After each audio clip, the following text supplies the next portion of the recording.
this is going to be like a sermon. You ever heard like a preacher that can take a story and you're like, I don't even know how you made that biblical, and pulled out exactly what I need? That is what this episode is, right? Because while we have all of these spoofs, we have people that literally were in a chokehold for over 8 hours just being entertained by this story. Y'all, we are going to educate and talk through how we can look at this example for some best practices in our business and as we are showing up and building the businesses of our dreams.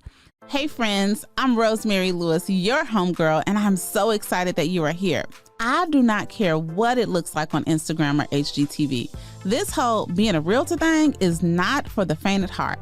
In 2017, I quit my job as a teacher to follow my real estate dreams and quickly found myself overwhelmed and struggling. Fast forward to today. Not only have I been recognized as one of the leaders in our industry, I have actually grown a business that I absolutely love.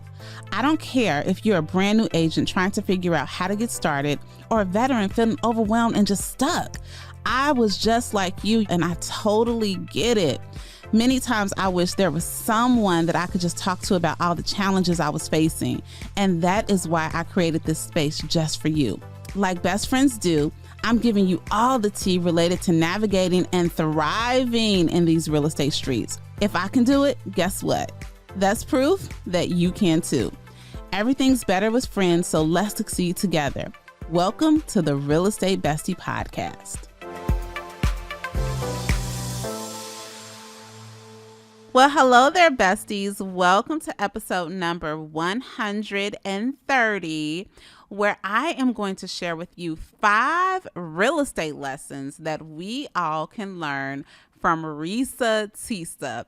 So if you are like, who is Ressa Tessa, and you have no idea what I'm talking about, first of all, kudos to you, because that means that you are not like all submerged into pop culture and the craziness that happens on the internet.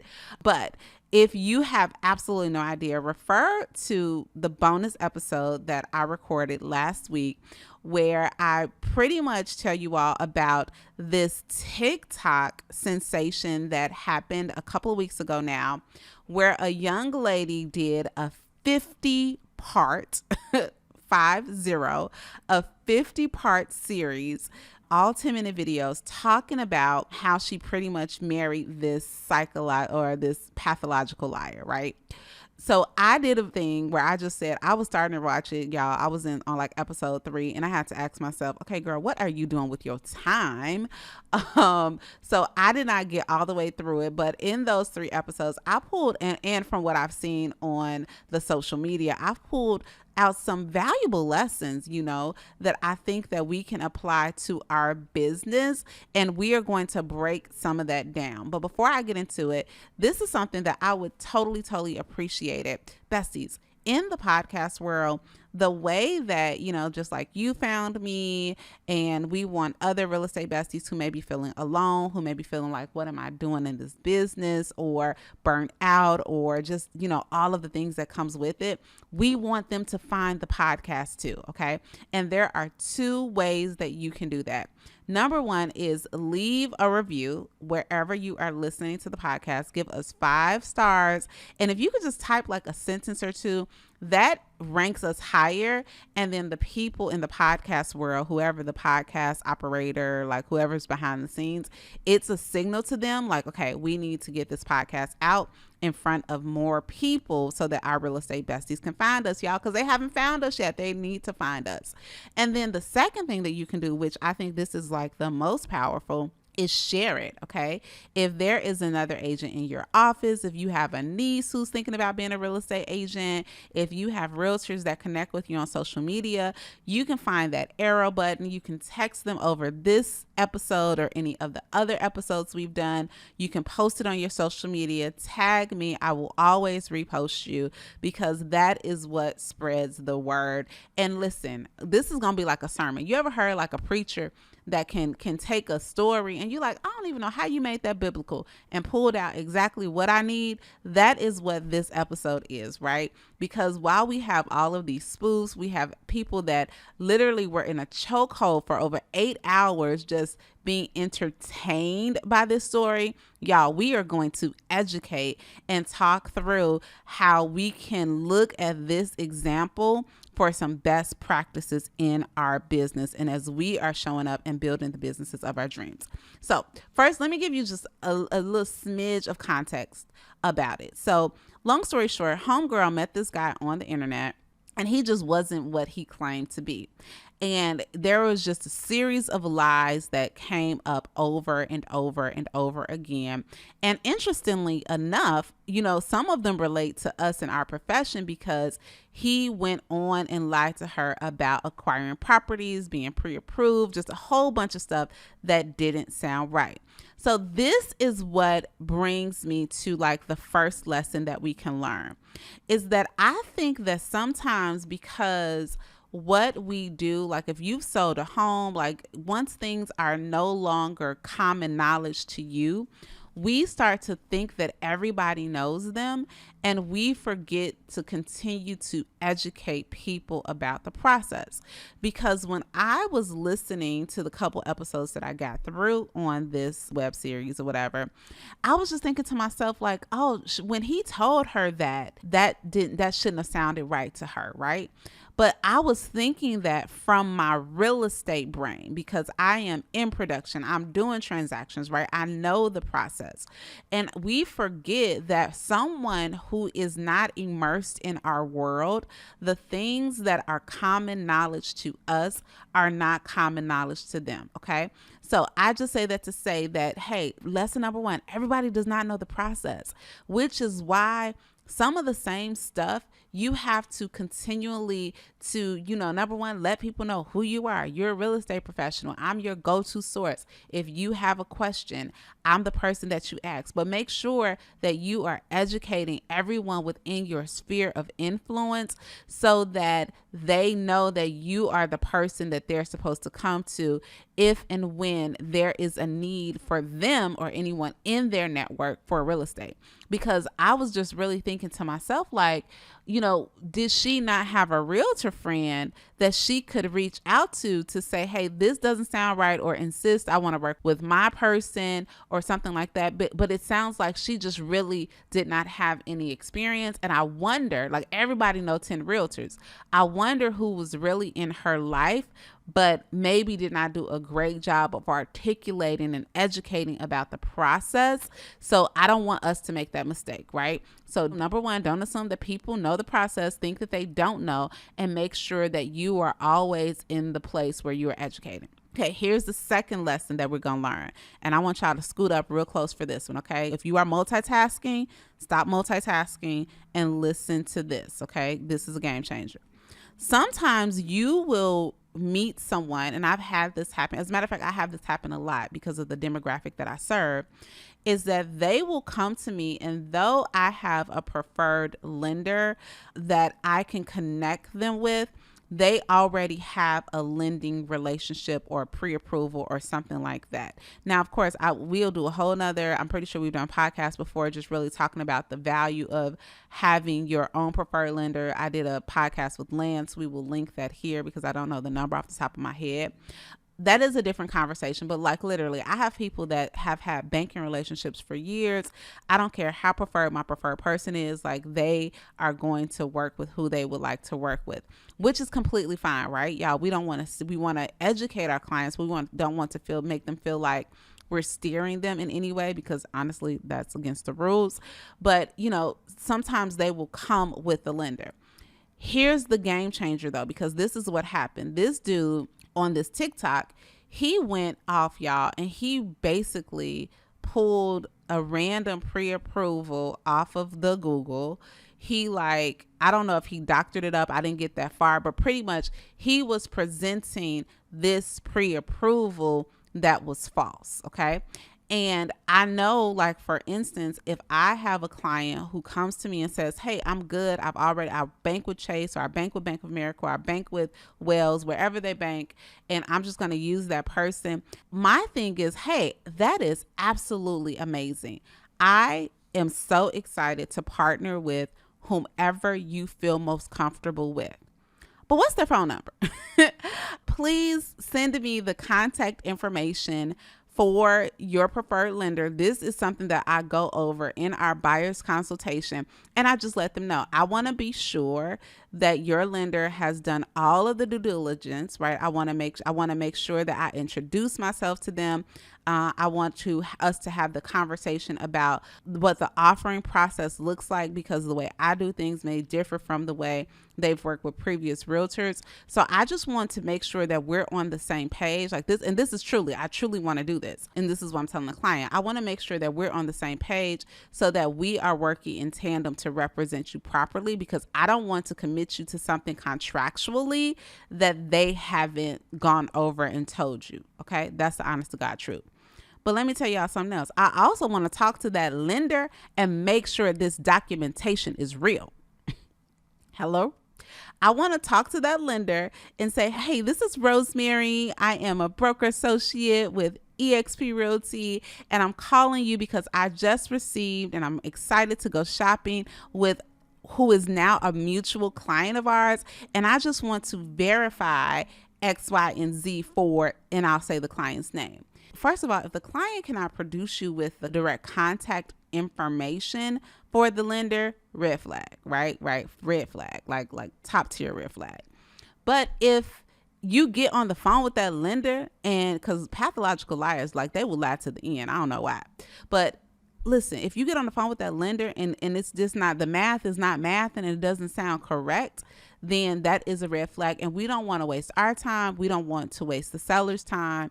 We don't want to do all of the things, right? And that's something that I picked up from that story, is that, y'all, and I have been there before, where I've been so eager, so excited just to get somebody to say yes to something that I've missed a step in my process. And I will tell you, anytime I have missed a step in my process, right, I have paid for it in the long term. So I'm going to encourage you to verify lender info when you get it from somebody who says, I'm already pre-approved. Okay, so that's the second lesson. Okay, here's the third one. Now, these are just some things on how we show up. Number 3, don't be afraid to tell your story. And I am not saying, now this lady, like, blow by blow, 50 whole episodes, right? And though it wasn't for me, I commend her boldness of telling her story and connecting. And I think that a lot of people, like, this story took off is because, you know, a lot of people saw themselves in that, right? There are a lot of women, a lot of men. Either you saw yourself, you saw somebody you knew. It was something relatable. And even though she wasn't painting her, like, I love that she said, you know what, I'm committed to telling the truth, even if the truth does not make me look great. But what happened, right? I've seen like millions of views because you have millions of people resonating with her story. Now you have to decide. When I coach my students, I always tell them there is a way to be personable without being personal if you are more of a withdrawn person. And even me, like, I'll give you a great example. I am very outgoing. If you haven't noticed, I am probably the extrovert's extrovert, but there are still some things that are just for me. So a great example is I was just recently on a trip to Miami. My husband got sick. Like, I wasn't on the internet, like I mentioned that he wasn't feeling well, but I wasn't like posting like his head on my lap and, you know what I'm saying, like all of the intricacies of that. But there is a way to show up, share your story, share things that you're going through. If you've been rocking on this podcast for a while, you know, I've shared just stories about grief. I've shared stories about, you know, my alcohol-free journey. So what are the things about you that you can share comfortably? Because what those things will do is it will allow you to create connection with the people that you want to work with, right? Someone will resonate with a part of your story, so we can't be afraid to share it. Okay, here's number 4. Video is king. Okay. Video. We have been saying this is nothing new around here, these real estate bestie parts, is that you have to get on the video. And what I also love about Ressa, I'm saying her name wrong. I'm gonna mess it up. Yeah, I really didn't watch it, but I got the lessons from her. So what I admire or what I love about her is that sis just showed up on video. It was not perfect. the first episode or two that I watched, she had that long like roller thing in her hair. She was driving, like she wasn't caring. I don't even think she put a filter on. It's like, I am showing up though. And too often, and I challenge, like if you've ever done a class with me, if you are ever a part of one of my free challenges that we do, or if you've taken a deeper dive and we have coached together, I am always going to push you to make connections on video, and not just video on social media, video with people in your sphere of influence. There are just different ways and strategies to do that. And what that does is it pumps fire in your pipeline, and it further deepens that know, like, and trust factor. But even more than that, I think a lot of things can get lost in translation, lost in text. People read things in their own voice, and sometimes what we have intended to articulate, they have received it the wrong way. And video just cuts out the middleman. And as it relates to being a real estate agent, I just love video because I think that what it does is that you attract, right? You attract the people that you would most want to work with.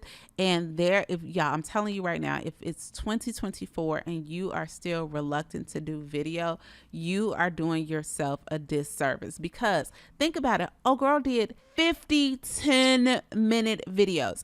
Even if, like, when I tried to watch it, I sped it up to 2x. So that still was, 5 minutes of video, right? So if I would have watched the whole thing, it would have been 4 hours. 4 hours of being committed and listening to her. And she was not showing up like Vanna White. She was showing, she's a pretty girl, just showing up exactly how she wants to be.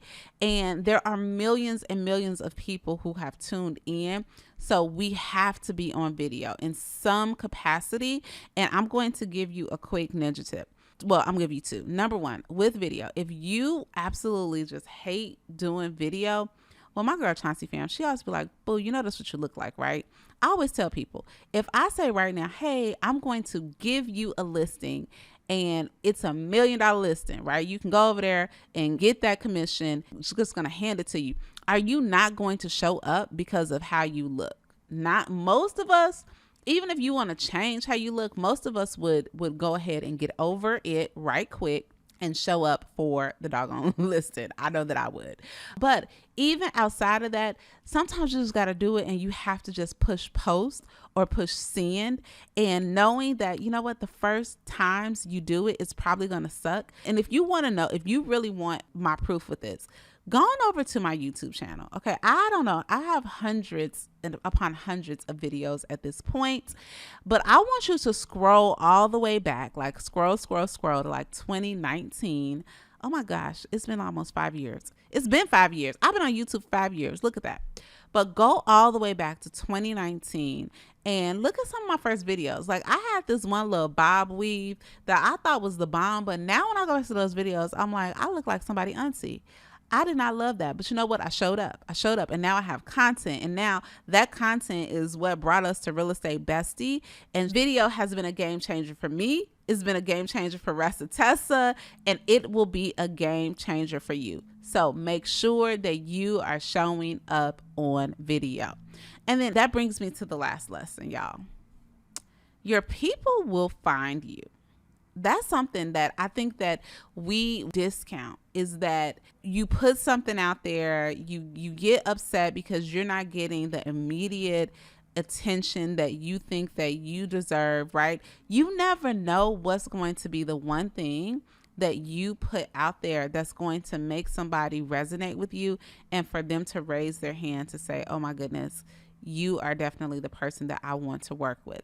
So the more that you show up, just know that your people will find you. But they won't find you if you go into, if we remain secret agents and we go into a corner and, I don't know about you, but I don't get many people knocking on my door. Like, sometimes people call me, but well, a lot of times people call now because I've shown up. But initially, people were not calling me or knocking on my door to say, hey, do you think that you could sell me a house or I could buy a house with you? You have to show up. We have to go where the people are. We have to show up, and then our people will find us. I always bring it back to this story. Years ago, I have an older cousin.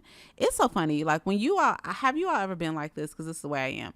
When you're younger, it seems like the gap is so wide between you and your big cousins. Like big cousins are like gods, and not my big cousins are still dope, super amazing people. But like as we get older, like I'm in my mid 40s, they're probably in their late 40s to early 50s. That gap just closes a bit. But I will never forget, y'all. I was coming back from family reunion with a family reunion, my whole family. And one of my cousins, one of my big cousins that I looked up to, I still admire her a great deal, but she had a mindset that really goes against what I'm telling you all here in terms of this lesson. Because we were, just on that bus and we was talking about something, and she was like, I just have a feeling that one day I'm gonna work for Oprah.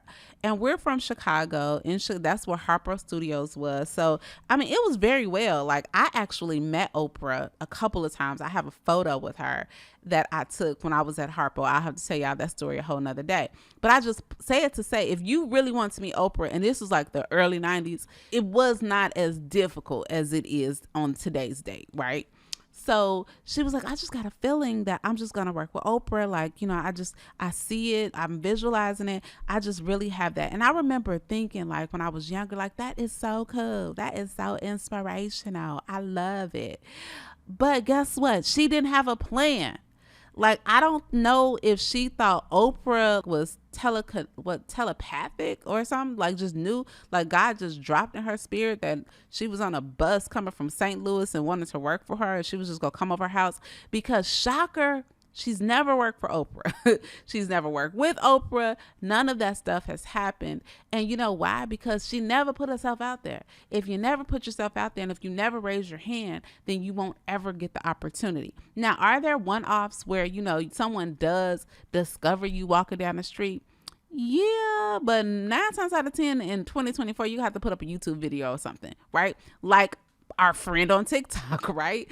She was bold enough to put up her story, and her people found her. So I want you all, if she was so bold enough to get on live several times talking about this experience in her life, what courage can you bottle up to raise your hand and say, yes, I am the expert. Here is how I can support you. This is what you need to do when you're buying a house. Okay, here is my next seller tip of the day. Like there are definitely opportunities for us. So there you have it, y'all. So what are our 5 lessons? Number 1, people don't know the process. Don't think they know the process. So be in the business of educating them. Number 2, if you get a pre-approval letter from somebody, say thank you. Then you better call that lender and verify. Number 3, do not be afraid to tell your story. Number 4, video is king. And number 5, your people will find you. But first, you got to show up. You got to show up and let them know where you are. I hope that this was helpful for you. And listen, besties, this is just a side note, because as I'm recording this video, y'all, we are just 5 weeks away from the very first Real Estate Bestie Conference. And if you are looking for your people, if you are looking for a room that will change everything, that will fast track your way to success, I am telling you that the Real Estate Bestie Retreat is something like you've never experienced before. Because not only am I will be there. I am teaching on a few different topics that I know will shift the way you go about sales. It will shift you from being a salesperson to being value driven, and really teach you how to have conversations that convert. But I'm also inviting industry professionals, some of my really good friends who are killing it, making money, but not at the sacrifice of their family or their faith. So they are going to be here sharing with you everything from digital marketing to client event secrets to how to show up and really build trust, not like a little fluke, but build trust on social media. You definitely need to be here for it. But then of course in everything that we do around these bestie parts, we are inviting Jesus into it. So imagine it's like a revival, but a business trip, but your besties all together. There's nothing like it. I've never seen anything like it on the market. And I am just so excited to bring that experience to you. So if you are like, yes, don't be like my cousin waiting at the door for Oprah to show up. Go ahead and hit up rosemarylewis.com/retreat so that you can get in the door with us. It's going to be 2.5, 3 days of absolute magic, and we are going to make it together. So that's what I got for you this week, besties. I absolutely love you, and I promise you that I mean it. I hope that you have a great day. Bye now. If you enjoyed this episode and you have a real life bestie that you think it would resonate with, y'all, do me a favor. Go ahead and hit that share button, because you know what? We are better together. Make sure you share the podcast, and I appreciate your reviews. I appreciate you giving me 5 stars more than you know. I'll talk to you next week.